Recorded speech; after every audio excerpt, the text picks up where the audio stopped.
si no se convierte en una clase, un seminario teórico, y no es el objetivo de esta clase de consulta. Así que, si les parece, empezamos con próstata. ¿Quién tiene pregunta de próstata? Yo tengo de próstata. Dale, larga.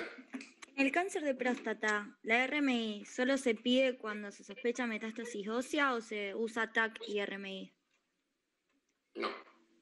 No se usa RMI nunca para eso. Para la metástasis ósea, el estudio original es el centellograma óseo total, junto con la tomografía. Ahora, por ahí también se puede hacer un PET, que es con colina 11 o con algún otro elemento radioactivo. Eso para determinar si hay metástasis que por ahí no salen a la luz con una tomografía o con el centellograma óseo. La RMI se utiliza fundamentalmente cuando uno tiene biopsias negativas o tiene sospecha en la parte apical, que uno no llega a la parte anterior de la próstata, y muchas veces eso hace de que dirijamos la biopsia, lo que se llama una biopsia por fusión, o sea, se hace una RMI, se miden los PIRATs. Los PIRATs es una medida que te va a dar el informe de la resonancia, y tenemos dividido 5 grados de PIRATs. El PIRAT 1, el 2, el 3, el 4 y el 5. El grado 1 y 2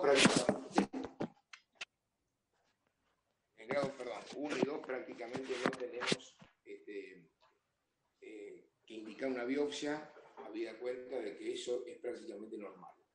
El PIRAT 3 tiene alrededor de un 20-25% de posibilidad de tener un cáncer de próstata, el PIRAT 4 alrededor de un 65-70% y el PIRAT 5 cerca del 90%. O sea, en la resonancia magnética es para la fase diagnóstica, no es para la fase estadificadora. ¿Está claro? Sí, gracias. Buen día, profesor. Tengo una consulta. Sí. En el score de Gleason, el puntaje 7, ya sea cual sea la forma de llegar a 7, ya se considera maligno, o sea, ya... No, maligno es, de cualquier Gleason es maligno.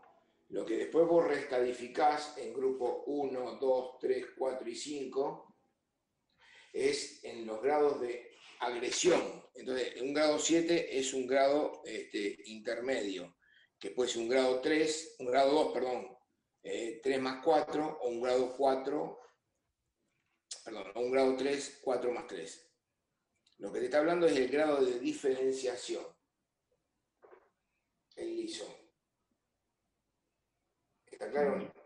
Bien, y si yo tengo un 6, la Un 6 agresividad no sé... es un buen pronóstico, 3 más 3. Es el único que es buen pronóstico.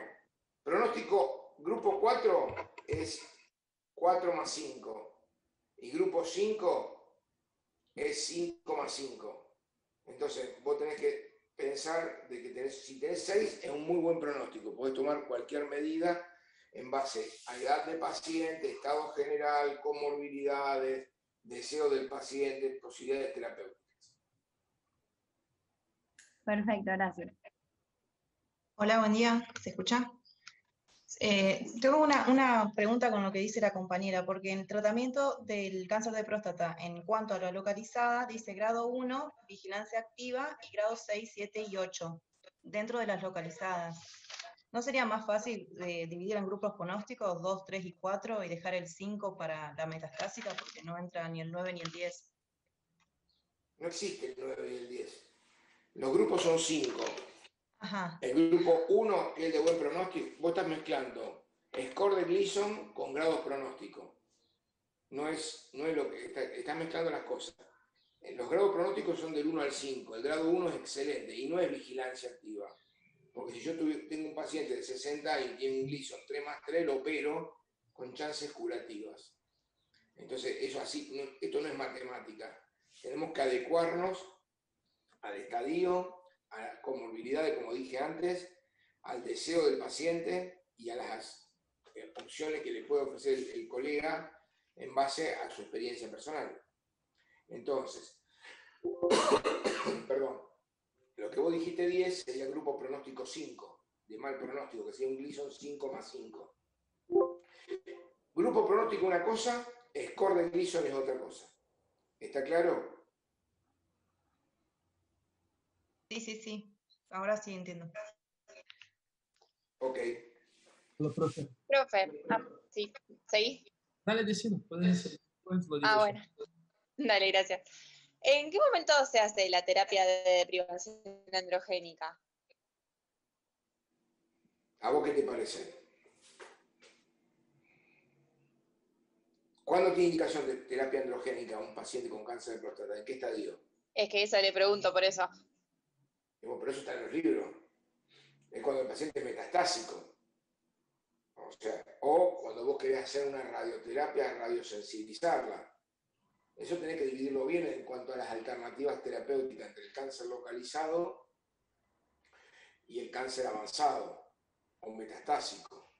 Entonces, a partir de ahí, cuando vos no tenés chance es porque el paciente le va a hacer terapia androgénica, es porque seguramente el paciente tiene metástasis de entrada o hizo metástasis después de un tratamiento inicial, empezando desde un tratamiento, desde un estadio inicial que uno hizo de la terapéutica y a continuación complicó el cuadro clínico. Pero eso está bien en los libros. Eso es, vos tenés que dividir bien el tipo de tratamiento. Cuando vos hablas de cáncer de próstata o te preguntan cáncer de próstata, por favor, silencien los micrófonos. Por favor, silencien los micrófonos. No.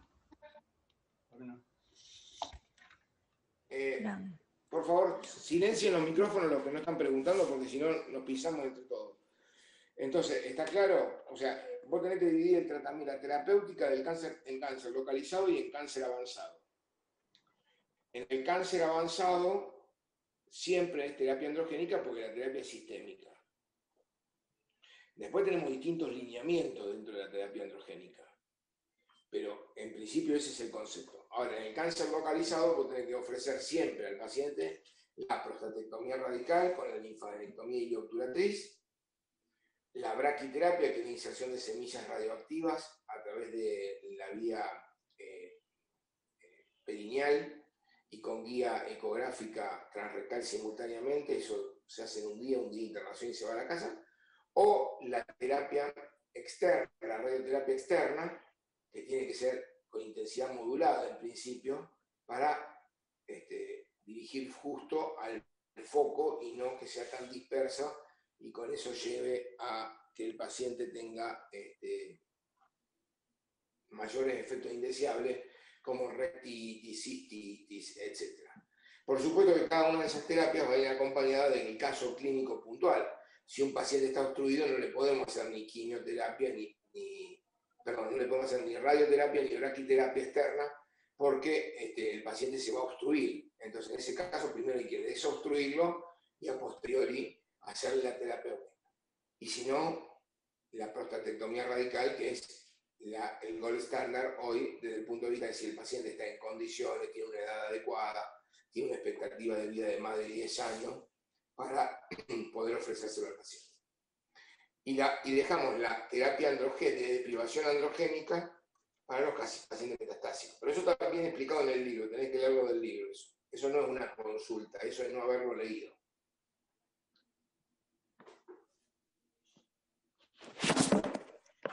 O sea que esta tablet se está poniendo. Hola, ¿me escucharon? Hola, profe. ¿Te puedo preguntar? Sí, se puede preguntar. Me voy a esto mismo del tratamiento. Cuando está localmente avanzado, o sea, ya sobrepasa la cápsula renal o si invade estructuras adyacentes, pero sin metástasis, ni a ganglios linfáticos, ni a órganos alejados. ¿Solo la radioterapia puedo hacer o se puede hacer la prostatectomía radical también? Si ya invade estructuras adyacentes.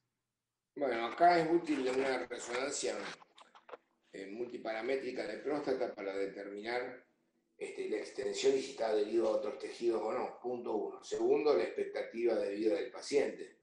Acá en estos casos hacemos muchas veces terapia trimodal, o sea, tratamos de hacer una prostatectomía radical y después a sabiendas que va a necesitar sí o sí una hormonoterapia en el lapso de no menos de un año para adelante, va a subir el PSA y por ende el tratamiento va a ser incompleto, o una radioterapia. Se va haciendo combinado, pero también tenés que tener en cuenta el paciente, la estructura de la pelvis y ver qué pasa. Está bien. O sea, yo puedo hacer la prostatectomía en esta situación de que sobrepasa Es la una pregunta que hay que adecuarla al paciente en particular. En principio hay que tomarlo como un paciente localmente avanzado. Entonces muchas veces lo que hacemos en estos casos es sensibilizar con hormonoterapia, con una deprivación androgénica, y hacer, si el paciente es un paciente añoso, por ejemplo, directamente volverse a hacer una radioterapia. Pero también se puede hacer una prostatectomía radical si el paciente es joven, porque una vez que hace la radioterapia es muy engorroso hacer una prostatectomía radical en segundo término. En cambio, si haces una prostatectomía radical, podemos hacer una radioterapia en segundo término. Pero te vuelvo a insistir, hay que estar muy seguro y muy bien estadificado para ver qué hacerle y qué ofrecerle al paciente. Perfecto, muchas gracias.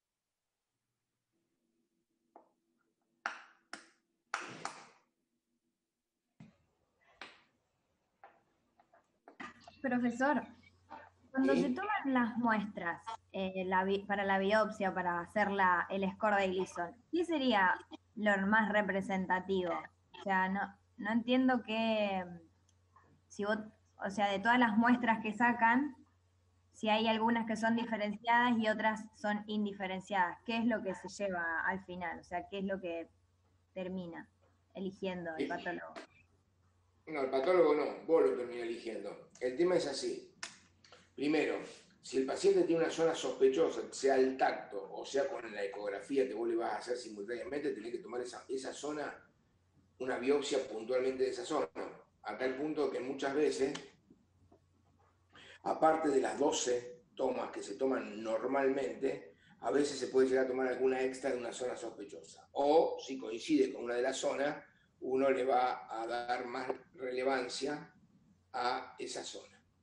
¿Está claro eso? Punto uno. Sí. Y cuando uno habla de el grado, digamos, los grupos pronósticos, pero antes de hablar de los grupos pronósticos, uno tiene que hablar de el grado de diferenciación o de indiferenciación en realidad.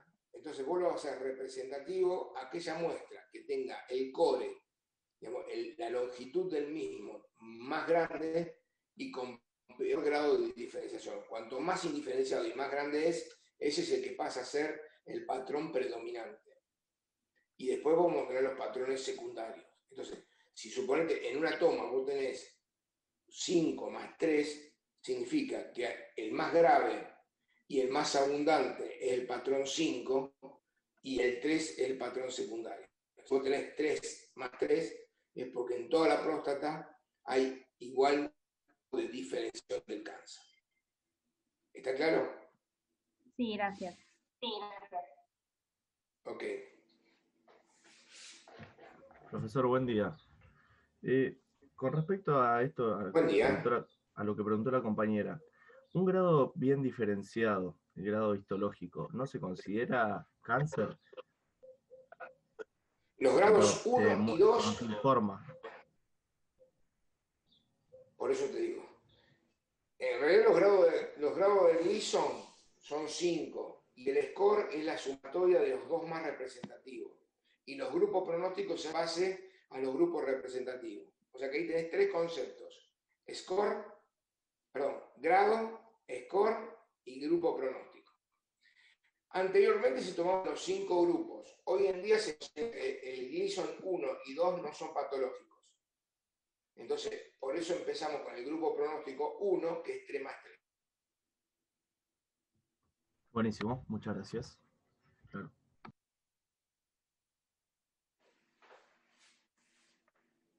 ¿Qué más, chicos? Profe, buen día. Le quería hacer una pregunta, a ver si entendí bien. ¿El TNM lo hacemos en base al informe anatomopatológico y al estudio por imágenes? O sea, en base a esas dos cosas. El T clínico lo haces por el informe anatomopatológico y por el tacto rectal.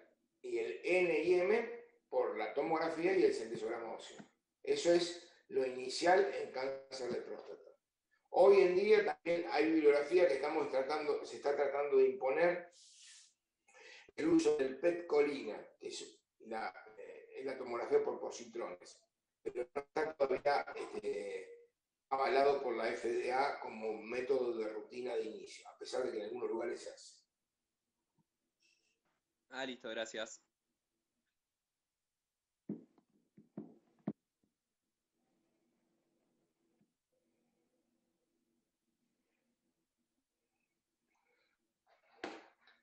¿Qué más, chicos?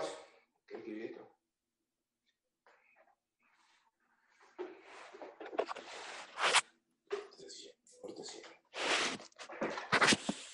Chicos, Yo tengo una ¿me hiperplasia escuchan? prostática benigna. Listo. Terminamos cáncer de próstata entonces, ¿no? No sé si algún compañero tiene otra pregunta de cáncer de próstata. No, para que no mezclemos el tema, porque y si se corta, volvemos con el mismo ID a volver a engancharnos. Tenemos 1 hora y media de clase de consulta.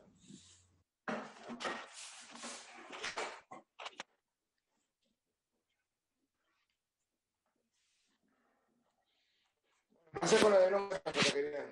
Si no, Bueno, yo insisto, perdón, disculpame, hago un comentario, si no insisto, acá hay 80 participantes y vienen a escuchar, y escuchar no sirve. Lo único que les sirve esto es los pacientes, los alumnos que vienen con preguntas como lo que están haciendo ustedes.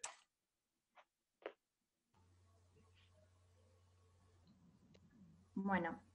Con respecto a la hiperplasia prostática benigna, en el libro, en el manual, dice que los síntomas irritativos es nocturia. Pero nocturia yo no lo tengo como que es patológico. Patológico sería nicturia. ¿Eso es solo un concepto que lo tienen así o en semiología es diferente? Por eso pregunto. ¿De qué libro leíste, querida? Del manual de urología. ¿De dónde? Del hospital ¿Italiano? Sí. Mira, en principio hay un montón de síntomas irritativos. La disuria es un síntoma irritativo, el ardor miccional es un síntoma irritativo. Ahora, no es normal que un paciente tenga nocturia. ¿Qué es nocturia para vos? ¿Cómo lo definís? Nocturia como o sea, que el paciente se tenga que levantar a la noche a orinar, pero sin haber tomado agua previamente al acostarse. Todas las personas toman agua antes de acostarse.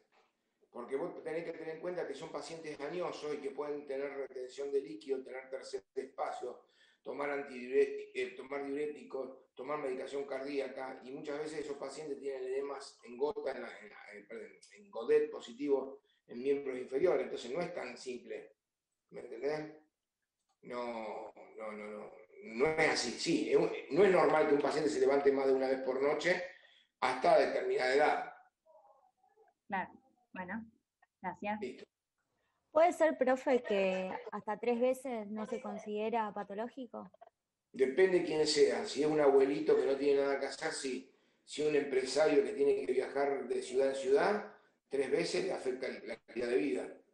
Hay pacientes que tienen 3 veces, se levantan y que después duermen la siesta y tienen 78, 80 años y tienen una vida sedentaria y no pasa nada. Pero preguntarle a un paciente que tenga un ritmo de vida social y que sea un empresario o que sea un productor de campo que tenga que levantarse y trabajar en el campo, que afecta la vida. Entonces son los pacientes que uno va operando.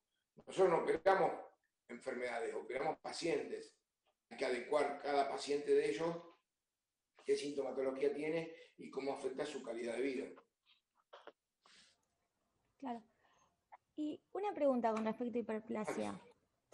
Sí. ¿Cuándo se pide la ecografía transrectal? Eso no me quedó claro, porque por lo que yo tenía entendido, o sea, primero vos pedís una reno vesicoprostática para cuando... ¿Y para cuándo se usa una ecografía rectal? Claro, eso es lo que no me quedó claro. No, pensalo. Cuando Vos no se ve nada, no se ve nada en la vésico prostática. No. Tiene una indicación precisa de ecografía transrectal de próstata en un paciente que en teoría, tiene una patología benigna. ¿Para qué se usa la ecografía transrectal? ¿Como método para qué? Para evaluar. ¿Para hacer qué? ¿Para hacer qué? ¿Qué harías con la ecografía transrectal? ¿Lo usarías como medio para lograr qué?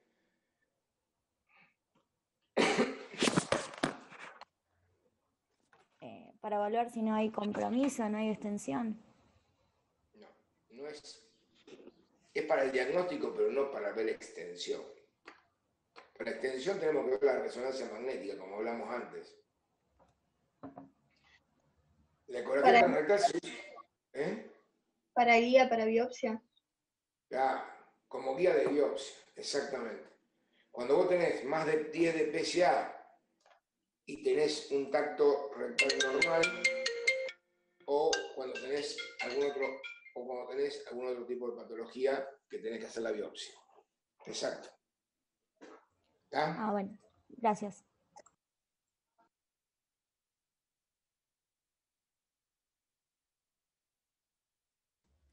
Profe, buen día.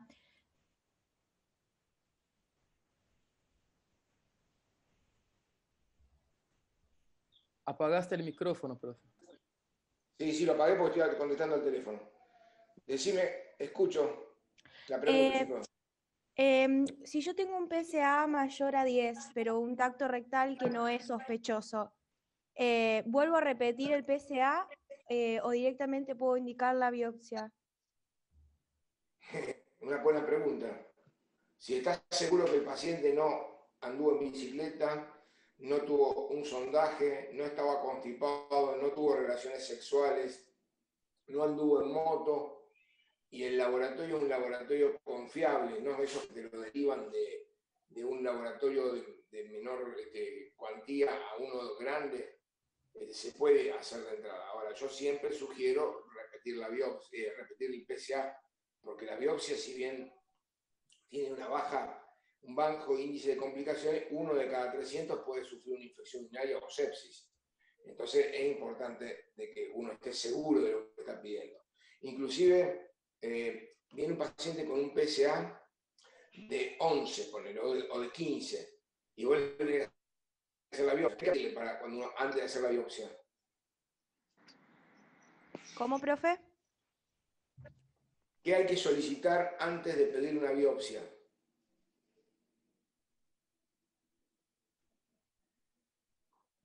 Vos vas a hacer un intervencionismo. ¿Qué tenés que solicitarle al paciente? Los estudios como si fuera un prequirúrgico, ¿no? ¿Qué estudio prequirúrgico? ¿Cuál es el único estudio que le tenés que pedir? Un coagulograma. La relación PSA libre con total, para ver si está la cantidad. No, eso se pide cuando está entre 4 y 10. Tu compañera preguntó más de 10.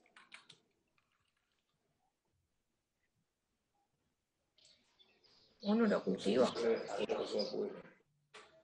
Un cultivo sí, aparte del cultivo. ¿Qué cosa? Vos a un paciente lo vas a intervenir, ¿qué tenés que pedirle? ¿Un coagulograma? Claro, exacto. Entonces, ya que le vas a sacar sangre, le repetí el PSA. ¿Entendés?